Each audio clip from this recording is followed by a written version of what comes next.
우리 주님이 선하신 목자인 것을 믿으십니까? 네, 선하다는 말은 뜻한 바대로 반드시 어떤 장애를 만나더라도 그 결론에 이르게 하신다는 의미가 담겨져 있습니다. 그래서 우리 함께 한번 이렇게 인사하십시다. 주님이 인도하십니다. 한 번 더 인사할까요? 네, 주님만 따라가십시다. 네, 오늘 이 예배 시간에 하나님의 선하심과 인자하심이 나를 정령 따른다는 이 다윗의 고백처럼 하나님의 선하신 인도 받는 시간 되어질 줄로 믿습니다. 하나님의 인자하심으로 오늘 우리에게 말씀하시고 이끌어가는 시간 되어지길 소망합니다. 제가 김선일 씨라고 여러분 아십니까? 김선일 씨 모르세요? 한참 물론 되긴 했지만 이라크에서 그죠? 죽은 신분. 제가 한때는 이 김선일 씨를 그렇게 좋아하지 않았습니다. 그냥 겉으로 드러난 면만 보았기 때문에 애통하는 자는 복이 있나니 이 영상을 보면서 제 생각이 달라졌습니다. 처음에는 제가 그렇게 생각했죠. 왜 거기까지 가서 한국교회를 이토록 힘겹게 하는가? 왜냐하면 뉴스에 우리 선교사님들에 대해서 그죠? 위험한 지역에 가 있는 거 잘못됐다. 뉴스에서 종종 보도되며 한국교회가 참 문제가 많다. 그렇게 뉴스에서 보여주기도 했기 때문입니다. 또 한편으로는 제가 그렇게 생각했습니다. 김선일 씨가 얼마나 믿음이 없으면 그렇게 비굴하게 살려달라고 했을까라고 제가 생각했죠. 우리 잠시 영상을 조금 편집을 했는데 함께 보시도록 하겠습니다. 친구가 온 모양이에요? 유승대 전도사의 친구가 갑자기 찾아왔다. 특별한 친구가. 예. 김선일 씨하고 네. 이라크에서 갑작스럽게 예. 죽은 분이 있었어요. 예. 그러면 지금 오는 그분이 김선일 형제하고 같은 친구인가요? 직장 동료죠. 아, 이라크에서? 네, 이라크에서. 예. 놀라운 일이다. 김선일이라면 이라크에서 안타깝게 희생된 형제인 것이다. 조을영 감독이라고? 예. 역시 이라크에서 힘겨운 삶을 누렸던 최욱 형제는 갑작스런 만남을 당황해했다. 이 세상에는 내가 알지 못한 안타까운 희생과 눈물의 헌신들이 많음을 느꼈다.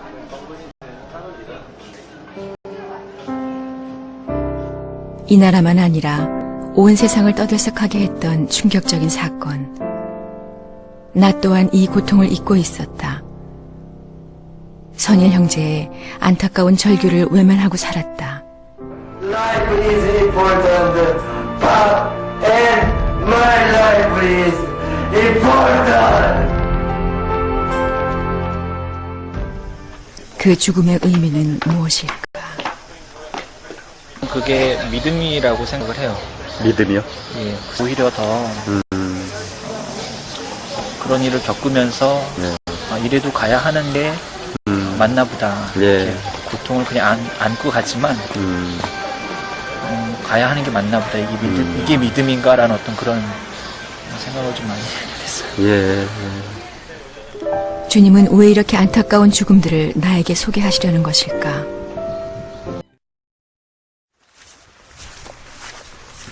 선일 형제의 친구 성영 씨와 그의 무덤을 찾았다.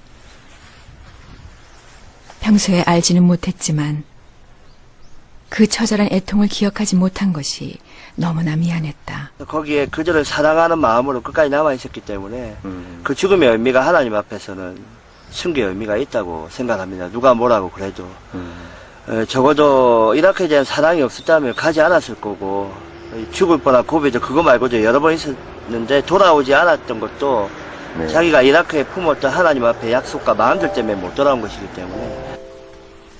선일 형제가 이라크를 품은 지는 오래되었다고 한다. 저는 제비전이 선교사입니다. 대회에 나가서 복음 전하는 선교사입니다. 그냥 막연히 처음에는 그냥 선교사로 나간다고만 생각을 하고 있다가 확실한 좀 구체적인 길을 눌려가는 기간입니다. 무슬림이라고 이슬람입니다. 무슬림 환경을 바라보지 않고 어려운 가운데서 주님만 바라보지 않고 늘 꿈이십니다. 김민식이 꼭 기도했어요. 평소 얌전하고 소심했다던 선일 형제가 후일을 위해 예비라도 하듯 10여 년 전 이런 고백을 무심히 털어놓았다. 그 오랜 사랑이 그를 거기서 죽게 한 것이다. 그의 선교는, 순교는 이미 그때 시작된 것이다.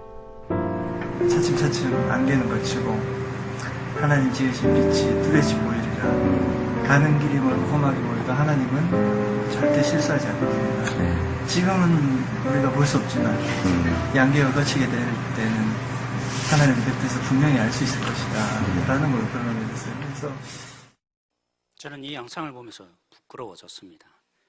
믿음이 없다고 판단했던 것, 또 어떻게 그렇게 교회를 오해시키느냐 생각했던 것이 얼마나 큰 오해였는지, 김선일 씨가 그때만 죽을 상황이 아니라 여러 번 죽을 고비를 넘겼던 것이 보여졌습니다. 왜 근데 이라크에 있었다고요? 그 이라크를 사랑했고 하나님의 부르심 앞에 그가 반응했기 때문입니다. 믿는다고 하면 우리 흔히 두려움 감정조차 사라지는 것으로 오해하는 것 같습니다. 아닙니다. 믿음은 두려움에도 불구하고 그 자리를 지켜내는 것이 믿음의 시작이라는 것을 저는 이 영상을 통해서 발견할 수 있었습니다. 근데 더더욱 제가 부끄러워진 것은 굳이 이 영상이 아니더라도 말씀을 전가하는 저이지 않습니까? 말씀을 붙들고 씨름하며 성도들에게 말씀을 가르친다고 하는데, 말씀은 우리에게 말합니다. 두려움이 얼마나 강력하고 우리의 현실을 왜곡시키는지, 말씀만 조금 더 제가 주의 깊게 보았더라면 그렇게 비난하지 않을 수 있었을 텐데 라는 생각이 저를 사로잡았습니다. 그래서 저는 오늘 두 사람을 소개하고 싶어요. 사실은 설교를 준비하면서 여러 사람들이 떠올랐지만 도저히 이 시간 안에 도저히 다룰 수가 없어서 두려움과 관련된 두 사람을 딱 얘기하고자 합니다. 첫 번째 사람은 가인입니다. 가인이 왜 두려웠습니까? 동생 아벨을 죽이고 난 이후에 하나님은 그 벌로 너는 떠돌이 인생이 될 것이다 말씀하셨습니다. 그래서 그는 떠돌아다녀야 하는데, 동생을 죽였다는 것 때문에 자기를 가만 내버려 두지 않을 것 같은 두려움이 이 가인 속에 임한 거죠. 그래서 하나님 앞에서 어떻게 나를 이렇게 하십니까? 그가 그 두려움 앞에 고백했을 때 하나님은 약속하셨습니다. 절대로 너를 죽이지 못할 거다. 내가 너를 보호할 것이다. 그래도 못 믿는 이 가인에게 하나님 뭐 하셨어요? 이마에 표를 주셔서 모든 사람이 가인만 보면 하나님이 찜해놓은 사람이다 볼 수 있게 하셨습니다. 그런데 가인은 자신의 이 두려움 때문에 하나님의 약속 믿지 않았습니다. 그렇군요. 이 가인의 임하였던 두려움이 하나님의 약속을 믿지 못하게 만들었습니다. 지키고 돌본다고 하지만 하나님의 약속보다도 자신의 이 두려운 현실 때문에 뭐 했습니까? 하나님은 분명히 이 세상에 떠돌아다닌다고 하셨지만 가인은 정착했습니다. 하나님의 약속을 믿지 못하는 가인이 왜 정착했습니까? 자기 스스로를 지키기 위해서. 결국에 그는 하나님의 약속보다도 자신의 힘을 더 믿었기에 그 두려운 현실 속에 뭐였습니까? 성을 지었다라고 성경은 얘기합니다. 근데 그 성의 이름이야말로 너무나 아이러니한 거죠. 자신을 지키기 위해서 하나님의 약속을 믿지 못하는 두려움 때문에 그가 성을 만들고 그 이름을 뭐라고 했는지 아세요? 뭐라고 했는지 아세요? 에녹성. 자신의 아들의 이름을 따라 에녹성이라고 했습니다. 근데 왜 이게 아이러니라고 제가 말합니까? 여러분, 에녹하면 여러분 누가 떠오릅니까? 가인이 죽였던 아벨 대신에 하나님이 주셨던 셋, 그 후손 5번째 후손을 보면 하나님과 평생 동안에 동행하다가 그 하나님의 보호하심 속에서 하나님을 날마다 맛보고 살은 사람의 이름이 뭡니까? 에녹이었습니다. 그 에녹이 죽음을 맛보지 못하고 맛보지 않고 결국에는 하나님께 갔던 인물로 그리고 있습니다. 한 인물은 하나님과 평생 동안 동행하고 산 사람이라면 이 다른 한 에녹이라고 말하였던 가인이 뭘 했습니까? 그는 평생 동안 두려움 때문에 하나님의 지켜주심의 약속을 신뢰하지 않고 자기 스스로를 방어하고 지키기 위해서 살다가 헛되게 죽은 인생이 된 것입니다. 그렇습니다. 두려움은 우리에게 하나님의 약속을 신뢰하지 못하도록 만듭니다. 그리고 우리로 하여금 우리 스스로 우리 인생을 책임져야만 이 땅 가운데 살 수 있을 것처럼 우리를 오해시키고 헛되게 살게 만드는 것이죠. 두 번째 인물도 보십시다. 여러분, 엘리야. 제가 오늘 이 설교에 시작된 점은 2주 전에 수요 예배 때 말씀을 나누다가 이승거 목사님의 설교를 나누다가 묵상이 되기 시작했습니다. 그러면서 야, 그렇구나, 이 부분을 내가 참 몰랐구나 깨달으면서 제가 이 부분을 2주 동안 묵상하면서 여러분과 함께 나누게 된 것이죠. 여러분, 엘리야가 누굽니까? 흔히 엘리야면 가장 유명한 거죠. 갈멜산 전투에서 승리하였던, 그래서 850명의 거짓 선지자들 한 칼에 다 죽였던 엘리야 흔히 생각합니다. 그 일 바로 뒤에 무슨 일이 터졌습니까? 자신의 이 본거지였던, 그래서 자신을 이 모든 이 땅 가운데 이스라엘 땅에 이 거짓 선지자를 퍼뜨렸던 바알 숭배의 중심 인물이었던 여왕, 그죠? 이세벨이 결국에는 엘리야를 죽이고자 합니다. 왜요? 거짓 선지자를 다 죽였으니까요. 이 얘기에, 죽이려고 한다는 이 얘기에 엘리야가 두려움에 빠져서 결국에는 하나님 앞에서 열왕기상 19장 10절에 고백합니다. 본문 우리 한번 읽어볼까요? 열왕기상 19장 10절에 이렇게 고백합니다. 같이 읽을까요? 그가 대답하되 내가 만군의 하나님 여호와께 열심히 유별하오니 이는 이스라엘 자손이 주의 언약을 버리고 주의 제단을 헐며 칼로 주의 선지자들을 죽였사오며 오직 나만 남았거늘 그들이 내 생명을 찾아 빼앗으려 하나이다. 이 엘리야의 고백 사실입니까? 아니죠. 바로 그 이전에 무슨 일이 발생했습니까? 이세벨이 자기를 죽이려고 하는 생명에 대한 두려움으로 오늘 이 고백이 하나님 앞에서 했는데, 사실 하나님께 응답받아서 불이 내렸던 그 갈멜산에 어떤 일이 발생했습니까? 오늘 이 고백과는 정반대 일어났습니다. 하나님의 불이 임하자 이스라엘 백성들이 뭐 했습니까? 그렇구나, 하나님만이 진짜 신이네. 그들이 그렇게 고백했습니다.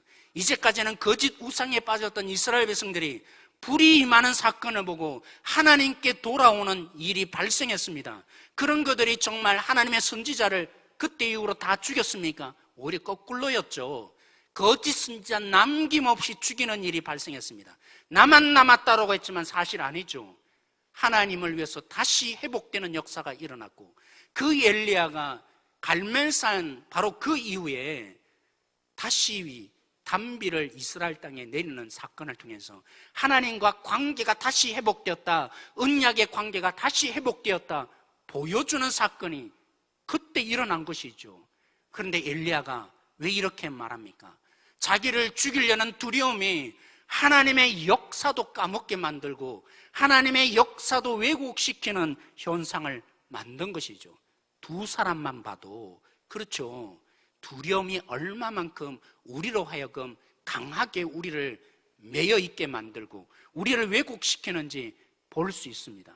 그렇다면 우리는 어떻게 해야 합니까?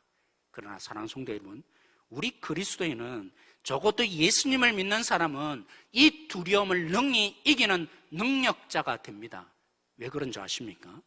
애통하는 자는 복이 있나니 이 책에 보면 또 다른 인물들이 등장합니다.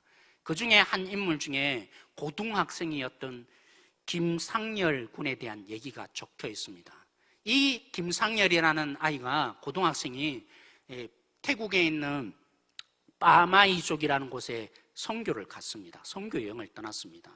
그곳에 그죠, 아이들 산쪽 아주 높은 곳에 있는데 비가 오면 학교로 가는 그게 너무 불편한 거예요. 길이 엉망진창이 되어서 그 길을 닦는 일에 이 김상열이라는 이 고등학생이 봉사를 한 것입니다. 날씨가 너무 뜨거웠는가 봐요. 근데 갑자기 심장마비로 그렇게 도로를 닦다가 죽은 것이죠. 부모의 심정으로서 이 고통을 이겨낼 수 있겠습니까? 얼마나 슬펐겠습니까? 가장 부모로서 슬픈 일은 부모보다 자녀가 먼저 죽는 일이라고 하는데, 그래서 우리는 그러잖아요. 자녀가 죽으면 부모는 가슴에 자녀를 묻는 것이라고. 그런데 이 부모들이, 김상렬 부모들이 어떻게 그 고통을 이겨내고 정말 위로를 받을 수 있었을까요? 빠마이족 아이들이 편지를 보냈습니다. 우리 부모님들을 위해서 매일매일 우리가 기도합니다. 그 편지 때문만이 아니었습니다. 김상렬 군이 죽은 이후에 11월 보름달만 되면 해발 1300 고지가 되는 그곳에, 그죠? 이 부족 사람들이 1000여 명이 모여서 찬양을 하기 시작했다고 합니다. 누구 이후에요? 김상렬 군의 죽음 이후에 그렇게 하나님을 찬양하고 하나님을 높이는 이 기념일이 생기기 시작했다는 겁니다. 그것으로 끝나지 않고 그 이후에 이것이 영향을 되어서 군 전체에 3,000명이, 그죠? 함께 주님을 찬양하는 이런 행사가 생기기 시작했다. 그 이유만으로 이 김상렬 부모가 위로받았던 것이 아닙니다. 궁극적인 위로, 그 고통을 이길 수 있었던 것은 다름이 아니라 내가 너를 안다. 내가 너의 눈물을 안다. 무엇보다도 내가 너를 다 안다 하시는 주님이 계셨기 때문입니다. 그 엄마가 고백합니다. 어떻게 참 그래도 잘 지내시네요. 인터뷰하는 가운데 주님이 그렇게 위로하시더라고. 내가 너를 안다. 내가 너의 눈물을 안다. 너가 얼마나 힘든지 내가 누구보다도 너를 잘 안다. 사실 우리 선조들을 보면 고난과 고통 가운데, 핍박 가운데 교회를 지켰던 많은 사람들이 왜 믿음을 잃지 않았냐? 결국 궁극적으로 들어가 보면 하나님이, 그죠? 찾아오셔서 십자가에 피 묻은 손을 보여주시며 내가 너를 안다. 내가 너를 너무나 잘 안다 하는 그 말씀을 들었기 때문임을 저는 보게 됩니다. 그렇죠. 사랑하는 성도 여러분, 무엇 때문에 김상렬 군의 부모가 위로받고 다시 설 수 있었다고요? 내가 너를 안다 하시는 주님의 목소리 똑똑히 들었기 때문입니다. 네, 여러분, 이 말을 오해하지 마십시오. 하나님은 전지전능하시니까 예수님의 말씀하신 것처럼 우리 머리털까지 세시는 전지전능하신 분이었기 때문에 다 안다라고 말씀하시는 분이 결코 아닙니다. 우리 성경 구절 오늘 말씀으로 다시 돌아가서 읽어보십시다. 히브리서 2장 11절 말씀 오늘 읽지는 않았지만 우리 함께 한번 읽어볼까요? 같이 읽겠습니다. 시작. 거룩하게 하시는 이와 거룩하게 함을 입은 자들이 다 한 근원에서 난지라. 그러므로 형제라 부르시기를 부끄러워하지 아니하시고. 우리를 뭐로 부르신다고요? 형제로 부르는데 부끄러워하지 않는다고요. 왜 하필이면 부끄러워하지 않는다고 얘기했겠습니까? 이 땅에 우리를 위해서, 우리 죄를 사하기 위해서 이 땅에 오신 예수님이 우리의 모든 고난을 다 경험하셨습니다. 저가 겪지 않는 여러분의 고난도 우리 예수님이, 그죠? 십자가에서 다 용서해 주시기 위해서 다 겪으셨는데, 근데 그 당시에 오늘 이 말씀을 주고 있는 히브리서 독자들이 누구입니까? 때론 예수님 믿는 것 때문에 사자굴에 던져집니다. 사자의 밥이 되는 원형 경기장 안에 많은 사람들이, 그죠? 구경하고 있습니다. 그리고 즐거워하고 있습니다. 심지어는 불에 이 예수 그리스도를 믿는 사람들을 불태우면서 너희들이 어떻게 주를 믿을지 말지를 결정하라고 합니다. 사자굴에 왜 던집니까? 그리고 왜 화형을 시킵니까? 두려움을 주어서 결국 예수님에게 돌아서라고. 이 진정한 신이 누구냐? 바로 로마의 황제뿐이다. 뭘로요? 고난이라는 두려움으로 그들에게 주를 믿지 못하도록 만든 것이죠. 그런 그들에게 오늘 이 말씀으로 그들에게 얘기합니다. 너희들이 믿는 예수님이 누구냐? 너희들의 모든 고난을 함께 겪으셨기에 보기에 자랑할 것이 없고, 얼마나 못났으면 화형당하고 십자가에 죽는 죽음과 같은 사자굴에 던지는 그런 놈들이 되느냐? 그렇게 그들을 부끄러워할 수밖에 없는데, 고난에 대해서 부끄러워할 수밖에 없는데, 보라고, 우리 예수님도 너희들이 당한 그 고난을 고스란히 당하였기에 뭐라고요? 우리를 형제라 부르는 거라고. 고난의 형제라 부르는 거라고. 내가 너를 다 안다. 너 고통 안다. 내가 다 헤아린다. 그냥 말 수준이 아니라 우리의 고난에 함께 동참하시고 아파하셨기에 우리를 부를 때 어떻게 부른다고요? 고난의 형제들이여 라고 우리 주님이 부르신다는 것입니다. 우리를 고난을 아시는 정도가 아니라 같이 경험하셔서 고난의 형제라 부르시는 예수님이 우리에게 있기에 우리는 두려움을 이겨낼 수 있는 자들이 될 것입니다. 그것뿐입니까? 히브리서 2장 14절 말씀에 우리 함께 또 읽어볼까요? 히브리서 2장 14절 말씀 같이 읽겠습니다. 시작. 자녀들은 혈과 육에 속하였으며 그도 또한 같은 모양으로 혈과 육을 함께 지니심은 죽음을 통하여 죽음의 세력을 잡은 자 곧 마귀를 멸하시고. 그렇죠? 우리가 육신이 있기 때문에 아무리 영적인 수준이 높더라도 육신이 있는 한 우리는 감정적으로 두려움이 생길 수밖에 없습니다. 그런 육신을 입고 예수님이 이 땅에 오셔서 한 일이 뭡니까? 죽으심으로 우리에게 이 사단이 날마다 죽음으로 종노릇하고 우리를 패배시키는데 그 사단을 뭘로 이기셨다고요? 십자가의 죽음으로 결국 그 사단을 짓밟으시는, 그 사단을 멸하시는, 박살내는 일을 누가 하신 것입니까? 예수님이 하셨다고요. 그러기에 사랑하는 성도 여러분, 어떻게 내가 이 땅 가운데 외톨이로 삽니까? 저 죽습니다. 사람들이 저를 알 텐데 가만 내버려 두지 않을 텐데. 가인과는 100% 다른 예수님이, 왜요? 하나님과 분리란 있을 수 없는 그 예수님이 십자가의 자신을 죽음에 내놓으심으로 하나님께 버림받는 그 죽음을 통해서, 그래서 그 죽으실 때 예수님은 벌거벗은 채로 실오라기 하나 걸치지 않고, 다시 말하면 보호장치 하나 없는 그 죽음의 자신을 던지심으로 사탄을 이기시고, 그래서 우리에게 그죠, 하나님의 사랑에서 절대로 빼앗기지 않는 그런 존재의 복을 우리가 누리게 된 것입니다. 이 복을 얻는 자가 되었기에 이제 사단이 우리를 결코 자신의 앞잡이로 사용할 수 없는 능력과 권세를 우리는 가진 것입니다. 그러기에 두려움 가운데 우리는 능히 이길 수 있는 자가 된 것이죠. 그리고 마지막 절 히브리서 2장 15절 말씀대로 우리는 사실 예수님을 믿든 안 믿든 믿음이 없고 나면 다 그렇습니다. 죽기를 두려워합니다. 사람들의 평가에 왜 그토록 목숨을 겁니까? 죽을까 봐 두려운 것이죠.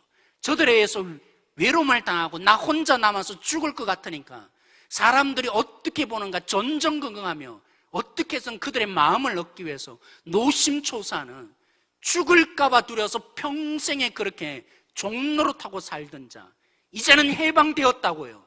예수 그리스도의 그 십자가로 이렇게 죽기를 평생도록 두려워하던 자, 그런 우리를 뭐 하셨다고요? 해방시키는 역할을 우리 주님이 그 십자가의 승리로 이루어 놓은 것이라고요. 그래서 오늘 이세벨에게 죽을까 봐 두려워서 사실은 도망쳤던 그 엘리야, 하나님 앞에서 사실은 거꾸로 말았잖아요. 차라리 나를 죽여주십시오. 그 절망 가운데 이 엘리야가 하나님의 역사도 왜곡시켰는데 십자가의 대속의 죽음으로 구원하시는 이 아버지의 뜻대로 적극적으로 그리고 순종함으로 우리를 이 죽음에서 해방시킨 역사 여러분 믿고 있습니까? 그 십자가 있는 사람은 두려움을 능히 이겨내는 사람이 되고야만 합니다. 말씀을 정리합니다. 정말 경제적인 상황 만만하지 않습니다. 그런데 사실 그죠? 저는 대학생 때부터 이제까지 경제가 나아졌다는 얘기 들어본 적이 없습니다. 늘 경제는 어렵다고 얘기합니다. 물론 그때보다도 더 어려운 거 사실입니다. 부인하지 않습니다. 한때 우방이던 미국, 일본, 이제는 등을 돌리고 더 이상 우리에게 우방이지 않습니다. 우리나라를 돕는 세력 아무것도 없는 것처럼 보여집니다. 국민을 위해서 일하라고 세워졌던 정치 지도자들, 조선시대의 당파 싸움과 다를 바 없는 반대의 반대를 끊임없이 하는 오늘날 이 시대를 보면서 정말 이 나라가 망하는 거 아닌가, 온 국민이 지금 두려워하는 오늘 이 시대에 그리스도인은 다른 것입니다. 왜 다른 것입니까?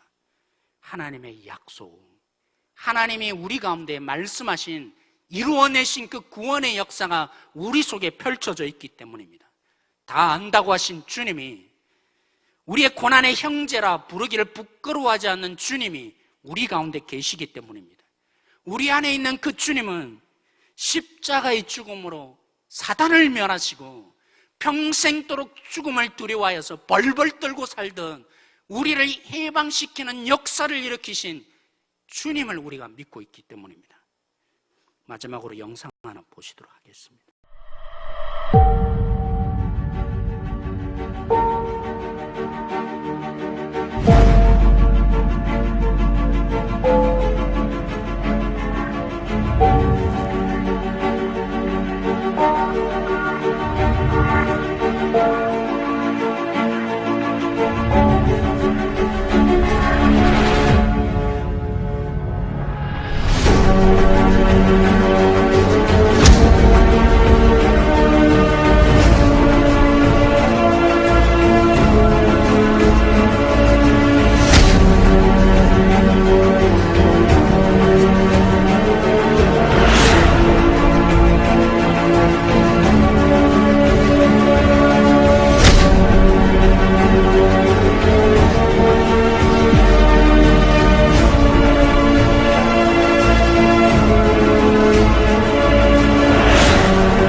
Oh, you're a hero. No. I said, it's something I can do. You know, it's one of my talents, not my only talent.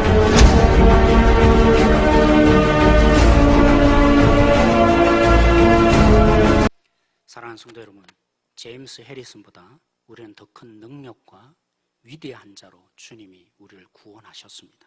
왜요? 죽었던 우리를 예수 그리스도의 십자가의 피로 수혈하셨기 때문입니다.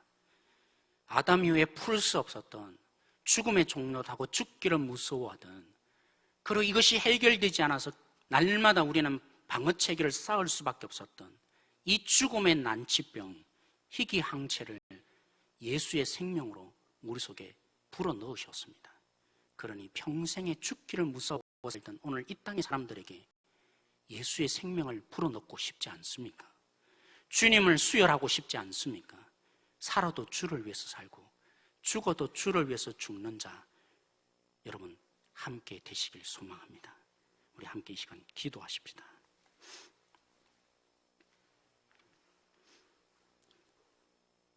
하나님은 말씀만 한 것이 아니라 그 아들을 십자가에 매달아서 내가 너희를 책임지겠다, 너희 인생 내가 반드시 도우며 나의 생명으로 이끌어주겠다,